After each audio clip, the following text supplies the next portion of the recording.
Hey everybody, Mark here at WhiskyWhistle, your wise choice in independent whiskey and spirits reviews. Today on Whiskey Review number 233, we're going back to Tomintoul, the Speyside single malt Scotch whiskey, this time the 25-year-old. Now, I poured that out in the review of the 16-year-old, so you can look back to see that that is absolutely what's in the bottle there. So as I mentioned, we've got the 25-year-old here. So we'll get that poured right now. And we're not quite done with Tomintoul yet. We'll still have With a Peaty Tang coming up. And I think that's going to be something you'll want to watch. Alright, so in it goes. And this one also, we're going to hold back a fair bit so that I can do a finale. Now, I don't get many chances to review 25-year-old whiskey, so I'm very excited about this one. Now, this also, I have a feeling, is all bourbon cask. So I think the entire range here is all bourbon. I may have to check that. Smells that way. Oh, does that smell nice? Wow. Wow. Well, I actually had a mishap my first time around, so this is a re-recording. Hence the low level of whiskey left in this miniature. The miniature, by the way, was in a nice little set that contained the 10-year-old, the 16-year-old, and the 25-year-old. And I think I paid about 30,000 won Korean, 35,000 won Korean, about 3,000 Japanese yen, or about $30 US. Now, I've poured it into this nice copita, and I've put a lid on it. I did that because I want to check out the scent once it's kind of accumulated inside the empty space of the glass. So let's check that out.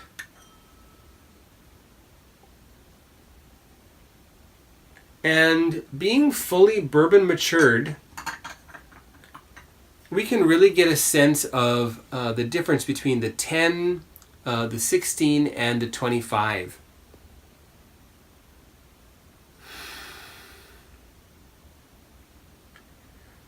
You really get a lot of tropical fruits here. Now, before we get into the nose, let's check out the color of the whiskey. What do you see there for color? What a gorgeous golden shade that is, isn't it? Now, I'm thinking that that's probably, yes, right around about that color of pure gold. What a nice shade.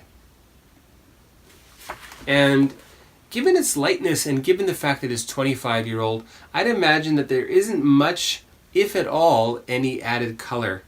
Of course, there could be just to even out batches, but I'm guessing, and my nose is telling me, that there really hasn't been much, if at all, added. Okay, let's check out the legs of Tomintoul 25-year-old. Now, if you've been watching WhiskyWhistle, you'll know that I have had only only one 25-year-old on the channel.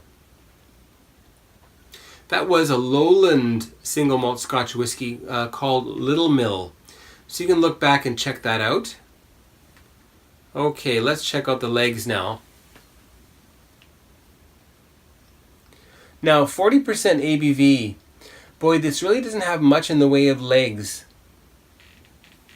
And that's not only the ABV here, but also the fact that with its stills, which are, I believe, of a taller variety, that they don't have a lot of the heavier congeners and heavier chemicals coming from the still. Or they may have taken a narrower heart of the whiskey, keeping it a little bit purer. Alright, well, let's check out the nose now.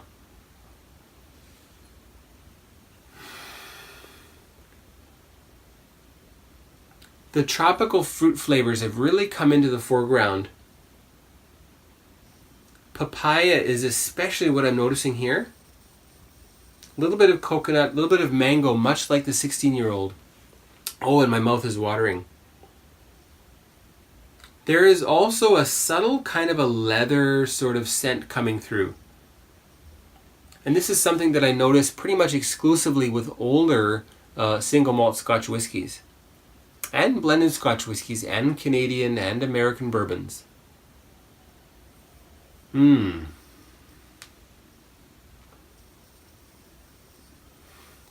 it's not certainly not a strong nose at all. It's definitely something that you can really get your nose in to get a sense of what you're smelling.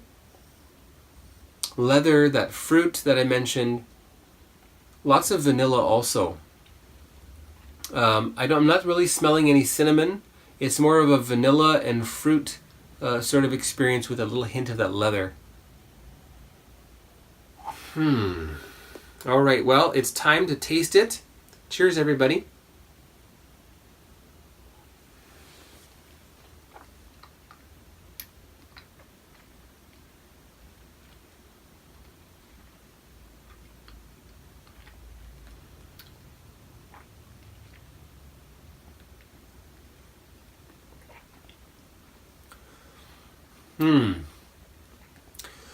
I'm noticing a really rich sweetness here.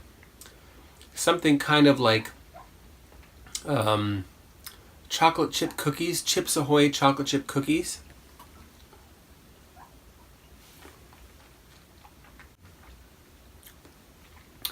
And that tropical fruit has become something like the middle of an Oreo if it were of a tropical fruit flavor. You know, really condensed flavor, very sweet, very potent. I'm noticing more coconut now. Coconut, a little bit of a mild chocolate flavor, that leather-esque type of flavor. I mean, who eats leather? But there's something kind of like leather if you were to lick your car seat on a new car, or, you know, chewing the leather on your pigskin ball glove.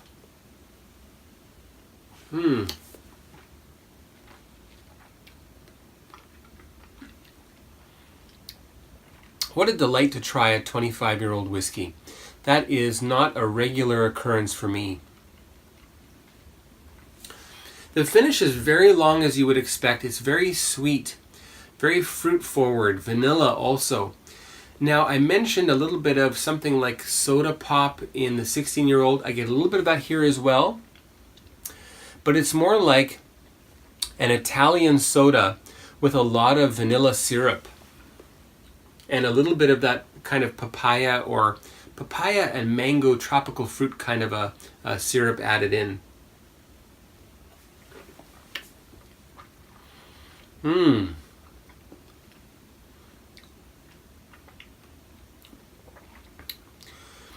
If the 10-year-old was on the, let's call it, basic side, you know, lovely flavors, but just a little bit on the, I don't want to, what can I say?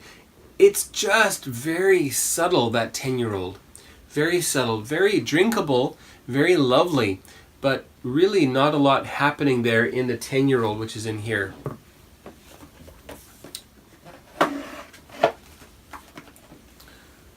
And then you get into the 16-year-old, where you get a lot of rich, fruity flavors, and also a good amount of vanilla ice creams coming through in that 16-year-old. Now, before I talk about all of these, I also want to add just a hint of water to the 25-year-old, just a little bit. There, you saw that. That was 2 little drops. Of course, I haven't got much whiskey left here, but all right, now Tomintoul 25-year-old with a little bit of water added.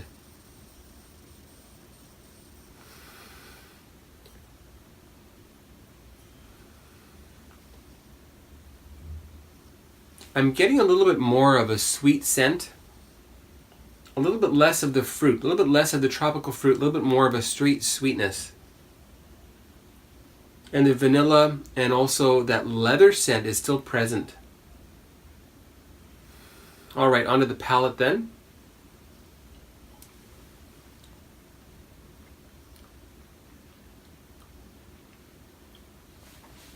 Interestingly, with water added, you get a little bit more dryness. The fruit is still there. A little bit more of that Italian soda sort of a, can I call it a flavor? It's a flavor as well as a feeling in your mouth, isn't it?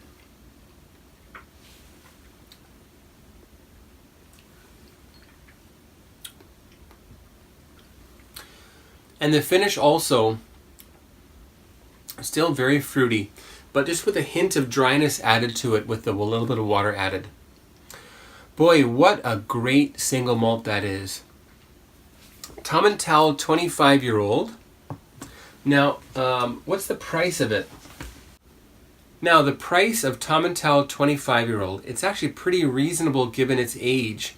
On the Master of Malt, by the way, this is actually the 43% version, I believe, the exact same whiskey that I've got here, but with just 3% more ABV.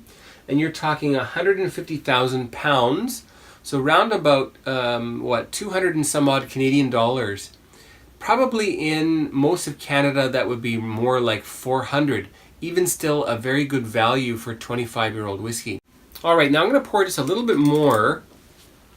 Just a hint more. I want to save some of this because, you know, how often do you get a 25-year-old whiskey? Especially a regular Joe like me. Let's talk about the WhiskyWhistle whiskey score for Tomintoul 25-year-old. What's that going to be? Well, the WhiskyWhistle whiskey score for Tomintoul 25-year-old Speyside single malt Scotch whiskey, that's going to be 92 out of 100. That's right, 92 out of 100 is the WhiskyWhistle whiskey score for Tomintoul 25-year-old. What a great whiskey that is. It's also very reasonable considering its age. I highly recommend that you pick up a bottle of that one if it's available where you are and if it's not overpriced depending on the region that you're in. So let's have a quick rundown of these three from the tasting set. Tomintoul 10-year-old, just a little bit more. And the 16-year-old, boy, not much left there. Let's add just a drop into what's left in that glass. And finally, the 25.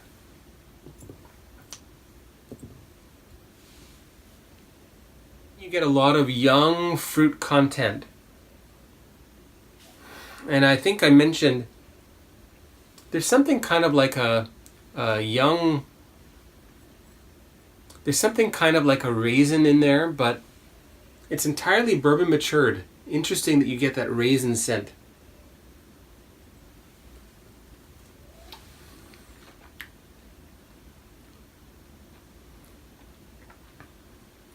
Fairly dry. The oak plays a big part here. There's really not a lot going on, but what there is wonderful. Very nice.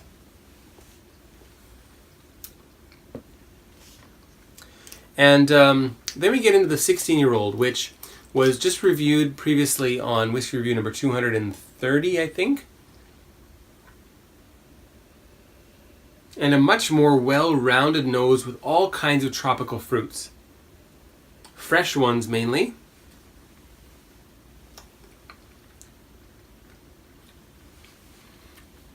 Vanilla forward with that fruit. Also a little bit of that kind of a soda pop sort of a feeling in your mouth. And the 25-year-old. Boy, I think Tomintoul does very well with long-term aging. The nose has a lot more complexity than the 16-year-old. The palate.